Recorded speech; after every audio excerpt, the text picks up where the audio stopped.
Welcome to கிருபனிக் channel. இன்னைக்கு நாம விக்ரமாதித்தன் கதை தான் பார்க்க போறோம். இது ஒரு தொடர் கதை. அதில் வாரத்திற்கு ஒரு பகுதி போடுறேன். இந்த வாரத்தோட பகுதியை பார்க்கலாம் வாங்க.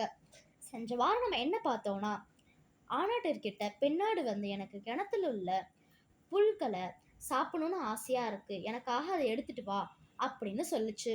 அதோட தொடர்ச்சியை இந்த வாரம் பார்க்கலாம் வாங்க.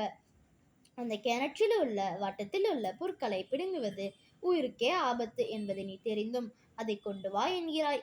பிடுங்கும் ஊர்பட்டு தவறி கிணற்றில் விழுந்தால் என் கதி அதோ கதி. நான் செத்த பிறகு நீ யாருடன் மகிழ்ச்சியாக இருக்கப் போகிறாய்? ஒரு காலம் என் உயிரை இழக்க மாட்டேன், என்னை அறிவில்லாத மடையன் என்று நினைத்து விட்டாயா? இனிமேல் நீ என் கண் முன்னால் நிற்காதே, ஓடிவிடு என்று பெண்ணாட்டை ஆனாடு முட்டி விரட்டியது. சுடுகாட்டில் சந்தனக்கட்டையின் மீது படுத்திருந்த ஆடுகளின் பேச்சை கேட்ட மன்னனுக்கு அறிவு வந்தது. வீரமுடன் எழுந்தான். பெண்ணாட்டை ஆணாடு விரட்டியது போல அரசியை அடித்து ஓட ஓட விரட்டி அடித்துவிட்டு வேறொருத்தியை திருமணம் செய்து நாட்டை சீரும் சிறப்புமாக ஆட்சி செய்தான். விக்ரமாதித்தா, இப்போது நான் சொன்ன கதையை கேட்டாய் அல்லவா? ஆடா அரசனா, இருவரில் சிறந்தவர் யார் என்று கேட்டது. விக்ரமாதித்தன் கலகலவென்று சிரித்தான். சிரிக்காதே, பதில் சொல் என்றது வேதாளம். பெண் பேச்சை கேளாத ஆணாடே அறிவில் சிறந்தது என்றான். வேதாளம் விக்ரமாதித்தன் பிடியிலிருந்து விடுபட்டு மீண்டும் அந்த முருங்கை மரத்தில் தலைகீழாய் தொங்கியது. முயற்சியில் சிறிதும் தளராத மன்னன் விக்ரமாதித்தன் வேதாளத்தை பிடித்து கொண்டு தன் தோளில் போட்டுக்கொண்டு மீண்டும் புறப்பட்டான். அப்போது வேதாளம் விக்ரமாதித்தனிடம் சொன்ன கதை. வம்சகேது எனும் அரசன் ஒருவன் இருந்தான். அவன் வில்லி நகரத்தை ஆட்சி செய்து வந்தான். வம்சகேது மன்னனுக்கு தாரகாவல்லி, சந்தனகுரத்தி, மிருங்காவதி எனும் 3 மனைவியர் இருந்தனர். அரசன் ஒரு நாள் தாரகாவல்லியின் அந்தப்புறத்திற்கு சென்றான். தாரகாவல்லியுடன் சோலையில் உலாவிக் கொண்டிருந்தான். அப்பொழுது அவள் கூந்தலில் அணிந்திருந்த மலர்களில் ஒரு வண்டு அமர்ந்தது. வண்டின் பாரத்தை தாங்க முடியாத தாரகாவல்லி மயக்கமடைந்து கீழே விழுந்து விட்டாள். இதை அறிந்த அந்தப்புறத்து பணிப்பெண்கள் ஓடோடி வந்தனர். விசிறி கொண்டு வீசினர். அவள் மயக்கம் தெளிந்து எழுந்தாள். பின்னர் மன்னன் சந்தனக்குயத்தி இருக்கின்ற அந்தப்புறத்திற்கு சென்றான். இரவு வந்தது.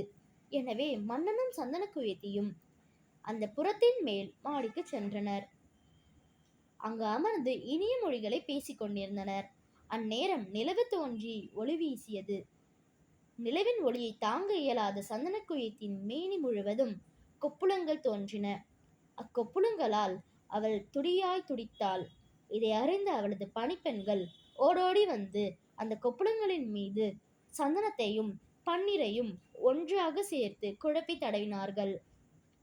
அவ்வாறு தடவியவாறே மென்மையாக குளிருமாறு வீசினார்கள். அடுத்த நாள் காலையில் 3வது மனைவியாகிய மிருங்காவதியின் அந்தப்புறத்துக்கு சென்றான் மன்னன்.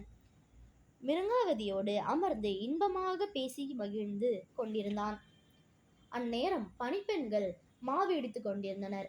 அவர்கள் உலக்கையால் இடிக்கும் சத்தத்தை கேட்டாள் மிருங்காவதி. அப்போது அச்சத்தின் பேரொளி தாங்காமல் அவளது கைவிரல்கள் கன்றி போயின. உடனே பணிப்பெண்கள் ஓடி வந்து மிருங்காவதியின் கைவிரல்களில் ஒத்தடம் கொடுத்து அவர்களின் துன்பத்தை போக்கினார்கள். விக்ரமாதித்தன், நான் சொன்ன கதையை கேட்டாயல்லவா?